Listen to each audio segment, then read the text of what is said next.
Good afternoon, ladies and gentlemen. First of all, many thanks to Professor Minnelli for inviting me to share some thoughts with you this afternoon.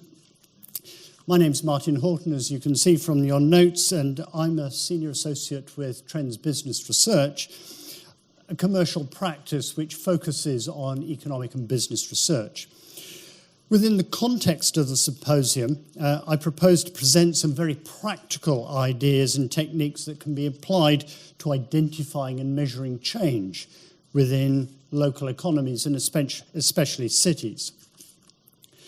However, I would like to acknowledge the contribution of my colleagues in developing the material that I'll share with you, and to say thank you to Dr. Laura Davison and her team at the corporation for really giving us the opportunity to hone the techniques that I will share with you. So if I may start to preface my comments by setting out where I'm coming from as an economic development practitioner.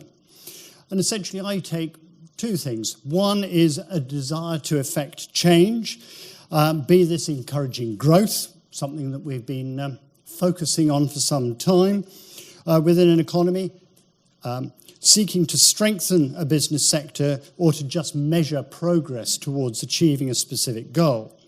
And secondly, there's an acknowledgement that economies are dynamic and that the issue of change is something that is a given. Unfortunately, that notion that we see in classical economics about economies being in equilibrium is unfortunately not something that we can really accommodate. I'd like to then present two alternative perspectives of local economies and how we could analyse them. First of all, there's a traditional approach that characterised as taking, say, a macro approach, which considers an economy as a coherent overall entity and that we examine it usually using official statistics, for example, BRES, which is derived from one or more national surveys, and where the robustness of the data, as Laura was mentioning earlier, becomes more lacking as you go into smaller geographies and the level of activity becomes more detailed. Furthermore, official statistics are designed to ensure the anonymity of individual firms, and as such, analysis is constrained to looking at predetermined groupings such as sectors or official geographies like a local authority. The second approach is to see an economy as a diverse ecosystem of firms and organizations. And with suitable data, we can track these over time, and by aggregating the data, we can understand how an economy is performing and track its change over time. So the traditional approach to measuring change is to look at points in time and then looking at what the difference is between them. This can be useful for establishing headline movements in firm numbers, employment, or even output. However, the nature of official statistics means that the underlying survey data limits key aspects of the analysis. And in fact, we might want to have a look at what official statistics tell us about the City of London. And in fact, we can actually look at two key headlines over this period 2008 to 2012, that the number of firms in the city reduced by nearly 2,500, and employment fell by just over 5,000. But actually, there's not a lot more we can tell you from official statistics. And in fact, we can't even give you a direct number for the amount of output and how that has changed, because the city's not big enough. As they say, it's not a nuts 3 area. A more sophisticated analysis may include the number of firm startups, though the level of detail may well be limited, for instance, by only looking at businesses which are incorporated or which are registered for VAT purposes. Closures are also much less easy to detect, as a firm might deregister from VAT but continue to trade underneath that threshold. There are also other challenges to consider. Are startups and closures the only dynamics within economies? For example, where does direct foreign investment come in, and where does mergers and acquisition fit into this? Also, if we can't identify individual firms, how do we disaggregate startups from the rest of the economy and look at in terms of change? The traditional approach can generate some useful headline information, but it's unlikely to deliver the level of detail that's needed to allow the levers of influence to be used with any sense of precision. I'd now like to come on and talk about the alternative approach. At TBR, we've developed what we consider to be a more insightful approach, which we've called the components of change. I should say that this has only been possible through the use of our own longitudinal data set that has tracked UK businesses over the last 15 years, and we have now some 3 million live trading businesses and around records for another 5 million which have ceased trading.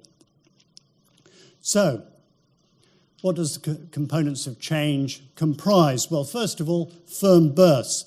These are businesses that have appeared on our dataset for the first time. Firm deaths. These are firms which have disappeared, never to reappear. Continuing firms. These are businesses which were there at the start of the period and are still there at the end. They've continued or survived over the last couple of years anyway. Then we move on to firm migration, what we see as the neglected component. And in turn, this comprises in-migrators, firms which have moved into the area during a particular period. And as firms can move in, they can also move out. So we can now take a much more insightful and detailed look at an economy and how it changes. We can represent this diagrammatically. And essentially we have on the extreme left here, we can look at an economy at some point in time, let's say year one, and then we can look at that economy at some later point in time, call it year two. But in the middle, we can now look at the effect of firm bursts, firm startups. We can look at closures or firm deaths. We're able to look at firms migrating into the economy, those that migrate out, and the firms that continue through that period. And obviously, this gives us a much greater insight. And for the physicists amongst you, you may be able to detect that there's a mass balance calculation coming up. Essentially, in terms of the mathematics, which is very simple, we start with the economy at the beginning. We add in the effect of business startups or births. We add in the effects of firms migrating in. We add in aspects of the continuing firms because the number won't change, but they are likely to either grow or shrink, so we can look at what they're doing in terms of employment and output. And obviously, we need to subtract the effect of firm closures or deaths and those firms that are migrating out to give us a stock at the end of the next period. So, in good Blue Peter fashion, I would like to share with you one which we prepared earlier. And this is for the City of London over the challenging period 2008 to 2012. And this is from the work that we've undertaken for Laura Davison and her team, and which is published today. So this is the components of change model, and we've looked at 5 key attributes: the number of firms, the employment, output as measured by gross value added, productivity, which is gross value added per head, and employment per firm. Now, in preparing this, I wasn't sure how legible this would be, so don't worry, I will run through the headlines. But if we cast our mind back, we saw that in terms of the headlines, around just over 2,000 firms were lost from the city over this period and around 5,000 jobs. But beyond that, we couldn't tell you very much about the city and what had happened. But now, if we look at the impact of firm bursts and deaths, we can actually see that over 2,500, that net, there were 2,500 more closures than there were startups. So a significant number of firms were lost. Those firms, in turn, were responsible for the loss of over 22,000 jobs. So really very significant. And in terms of output, nearly £2 billion worth of output was lost as a result of firm closures exceeding firm startups. If we now look at the impact of firm migration, we can see that there was a net in-migration of just over 200 firms. Now, whilst it doesn't really go very far in meeting that number, it is at least positive. So we've got some growth. However, when we look at the jobs that those firms were responsible for, we can see that we're now looking at 13,500 additional jobs for the city. And that goes quite some way to redressing the 22,000 jobs that were lost from firm closures. And then finally, when we look at output attributable to firm migration was over £3.5 billion, which more than made up from the output lost by firm closures. So I would put to you that whilst firm migration may have been the neglected component of change hitherto, that this was in fact a mistake. Now, to some extent, that may have been because we weren't able to measure it, but in essence, we weren't able to look at it and understand it. But we now do. Before finishing, I'd like to just share some final thoughts. Components of change does offer a new way of looking at the dynamics of a local economy, and we're no longer constrained by analysing only firm bursts and deaths. We can now investigate those other components, namely continuing firms and those firms migrating in and out. We might be so bold as to suggest that this offers a new paradigm of local economic assessment.